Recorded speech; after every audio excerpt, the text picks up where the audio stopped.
법제TV 시청자 여러분 안녕하십니까. 7월 30일 오후 3시입니다.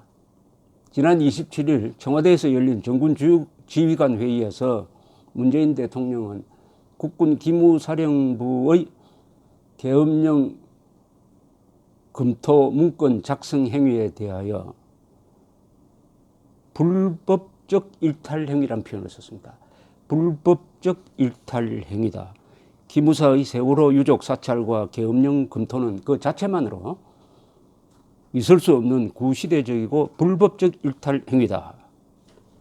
그 자체만으로도 있을 수 없는 구시대적이고 불법적 일탈 행위다.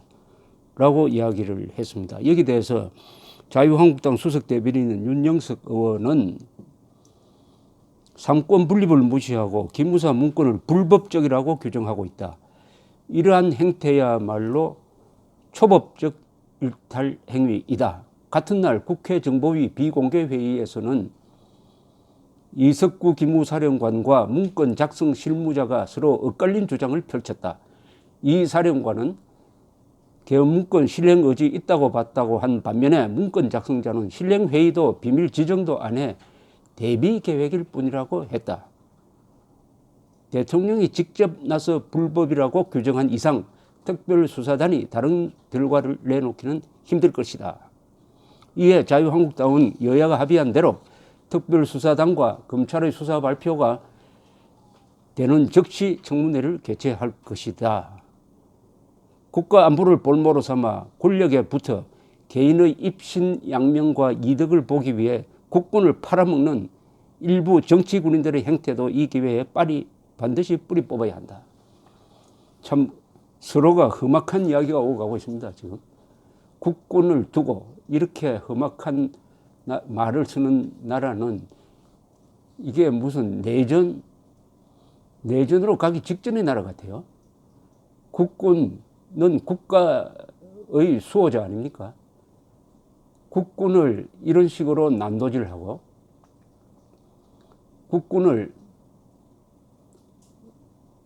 일종의 무슨 정당처럼 상호 분열로 몰고 가고 하극상 그리고 문건 유출, 정치권과 손잡은 일부 여기 지적했지만 정치군인들의 개인의 입신양명과 이득을 보기 위한 권력 아부 이런 말이 이런 수준이 지금 핵무장한 북한군과 싸우는 국군을 두고 또 국군 안에서 이런 일이 일어나는 걸 방조하고 있는 문재인 정부가 정말 문제입니다. 그러나 따질 건 따져봐야 되죠. 이 발언 기무사의 세월호 유족 사찰과 계엄령 검토는 그 자체만으로도 있을 수 없는 구시대적이고 불법적 일탈 행위다 했는데 자유한국당은 이 발언 자체가 초법적 일탈 행위라고 했습니다. 이것은 간단합니다. 지금 수사 중입니다. 수사를 하다가 이거는 기소 대상이 아니라면 불기소합니다. 형사처벌을 해야 되겠다고 하면 기소를 합니다. 그 결론이 나오지 않았어요. 수사를 해봐야 합니다. 더 해봐야 지금 수사의 초입부입니다. 그런데 대통령이 나서가지고 그 자체만으로도 있을 수 없는 구시대적이고 불법적 일탈 행위라고 선언을 해버렸습니다.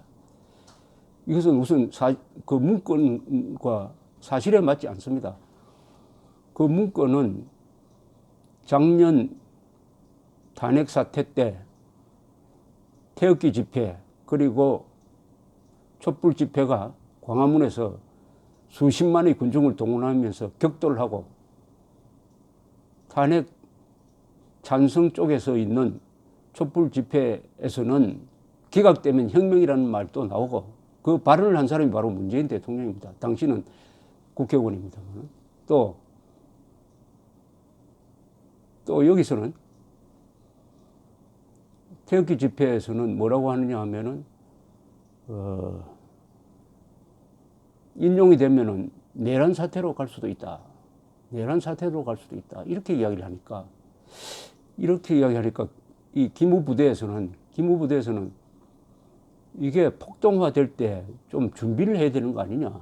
준비를 해야 되는 거 아니냐. 준비를 해야 되는 거 아니냐. 계엄령이 펼칠 경우에, 계엄령은 국무회의 의결을 거친 대통령이 선언합니다만은 그런 검토를 한 문건에 지나지 않고 그것도 국방부 장관이 보고를 받고 더 이상 논의할 필요 없다 해가지고 묵살한 것인데 이것을 촛불 시위 진압 쿠데타 계획이라고 몰아가는 이것이 반군 선동인데 여기에 수사를 해야 되는데 문재인 대통령은 기무사의 이 문건 작성을 수사를 하라고 지시를 하면서 수사당 구성에는 육군을 배제하라고 했습니다. 육군을. 그것부터가 대통령의 권한을 넘어서는 겁니다. 대통령은 구체적 수사를 지시를 하면 안 되고 수사 지침을 지시하면 안 됩니다. 그것은 검찰이 독립적으로 해야 됩니다. 검찰은 공무원이니까 헌법 제7조에 적힌 대로 공무원은 국민 전체의 봉사자이며 정치적으로 중립해야 합니다. 정치적으로 중립된 입장에서 해야 됩니다. 그런데 문재인 대통령이 직접 수사를 지시를 했어요. 수사당 구성도 지시를 했습니다. 그리고 귀국한 다음에 그때 비로소 관계 문건을 또 받아가지고 대변인을 통해서 그 문건을 또 설명하게 했어요. 설명하면서 대변인이 자기 또 해석까지 덧붙였습니다. 이게 촛불 시위 진압용이다. 그것은 완전히 사실을 왜곡한 내용인데 그렇게 함으로써 언론을 오도했습니다. 그런데 드디어 대통령까지 나와가지고 이제 재판까지 다 해버렸습니다. 더 볼 것도 없이 이 문건 자체만으로도 초법 일탈행위다. 불법적 일탈행위다. 이 문건 자체만으로도 불법적 일탈행위라고 했습니다. 계엄령 검토를 기무사에서 하지 말라는 법 없습니다. 오히려 기무사에서 하는 게 여러 가지 사정상 그게 옳은 방향입니다. 또 그런 검토는 국방부 장관의 지시를 받으면 어느 부서에서도 할 수가 있는 것입니다. 그것은 헌법 제5조에 기초한 국군의 국가안전보장 임무이고 또 계엄법에도 자세히 적혀 있습니다. 거기에 기초해서 이루어진 합법적 문건 검토를 불법적이라고 했어요. 불법적이라고 하는 것을 뒷받침할 수 있는 명백한 증거가 있으면은 특별한 경우에는 대통령이 불법적 일탈 행위라고 할 수가 있습니다. 예컨대 기무사가 어떤 정치인 집에 도청 장치를 했다든지 이 정도 같으면은 결과를 보지 않고도 이거는 불법이라고 말할 수가 있어요. 그때도 조심해서 해야 됩니다만은. 자, 수사가 아직도 끝나기도 전에 재판은 개시되기도 전에 대통령이 불법이라고 재판을 해버렸습니다. 이러면은 공정한 수사가 불가능합니다. 공정한 재판도 어려울 겁니다. 특히 요새 재판부가 대법원장의 취향에 맞추려고 할 가능성이 많기 때문에 또 대법원장은 지금 문재인 정권과 호흡을 같이 하는 사람이에요. 그렇다면은 수사 재판이 다 지금 대통령이 제시한 가이드라인을 맞춰서 진행될 가능성이 높습니다. 삼권 분립 위반입니다. 대통령이 할 수 있는 잘못 중에서 가장 큰 것입니다. 삼권 분립입니다. 재판은 사법부가 독립적으로 해야 됩니다.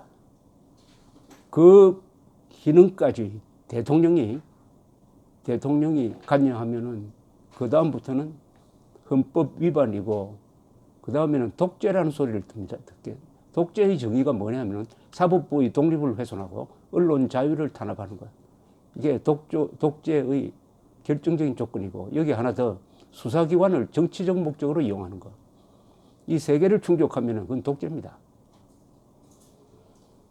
지금 문재인 대통령은 헌법 위반적 발언을 하거나 행동한 게 이게 처음이 아니라는 데 문제가 있습니다. 처음이 아닙니다. 너무나 이게 자주 일어나고 있으니까 제가 이 목록을 쭉 적는데도 상당히 많아요. 너무 많습니다. 대통령이 할 수 있는 행위는 그 권한이 법에 의해서 보존되어 있습니다. 규정되어 있습니다. 헌법 제66조, 그리고 헌법 제69조, 헌법 제7조, 헌법 제11조에 의해서 대통령의 권한은 엄격하게 규정되어 있습니다. 국가의 독립과 영토의 보존,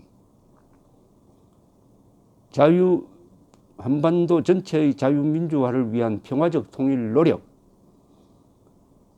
국가, 영토, 독립성, 정토성, 정체성, 헌법 보위, 국민의 자유와 복리 정진, 인간 존엄성 보장, 그리고 국민 전체를 위한 봉사의 의무, 무엇보다도 공무원들에 대한 정치적 중립을 보장해야 됩니다. 헌법 제7조입니다. 그리고 법의 평등한 집행과 사회적 특수계급 금지, 문재인 대통령이 주로 위반하고 있는 것들이 여기에 적힌 국가 정통성과 정체성을 부정을 하고, 공무원들의 직무에 개입을 해가지고 공무원들이 국민 전체를 위한 봉사자여야 하는데, 한국의 일부 계층,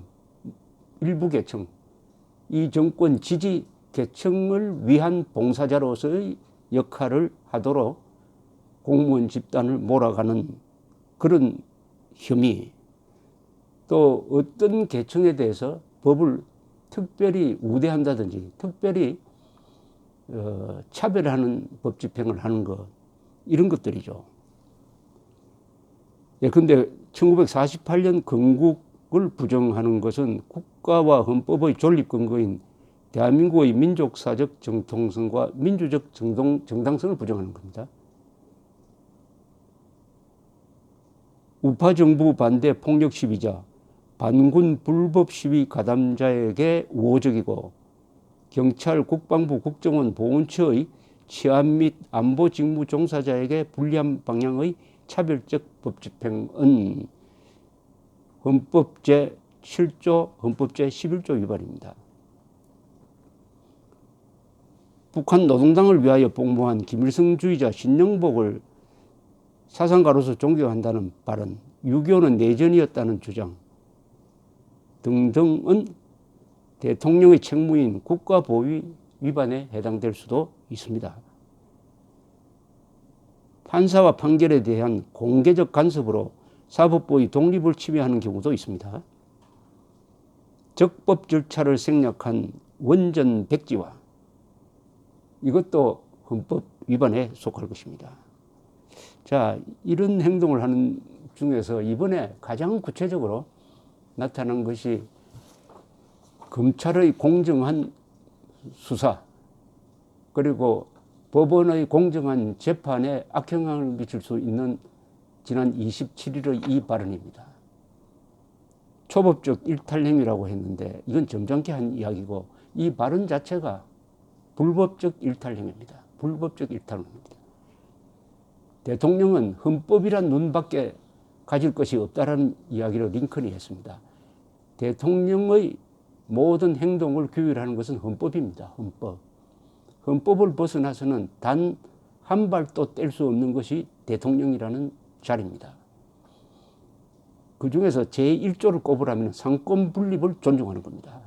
왜 상권 분립이 중요하냐 하면은 대통령 중심제에서 대통령 권한이 막강하므로 삼권, 즉 국회는 입법 활동을 통해서, 사법부는 재판을 통해서 막강한 대통령이 일탈 행위하는 것을 막기 위해서 상권 분립이 존재하는 것입니다.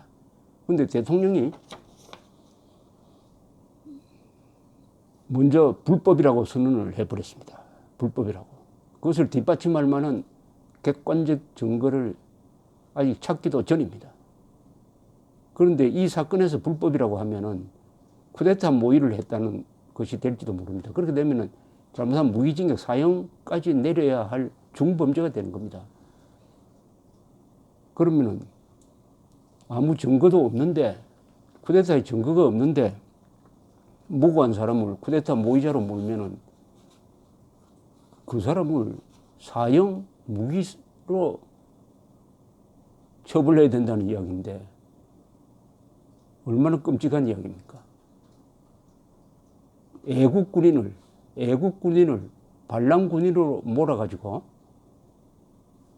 사형 또는 무기를 내린다 하는 그 정도의 의미를 가진 사건입니다. 이 사건은. 거기에 이런 엄중한 이게 좀도둑도 아니에요.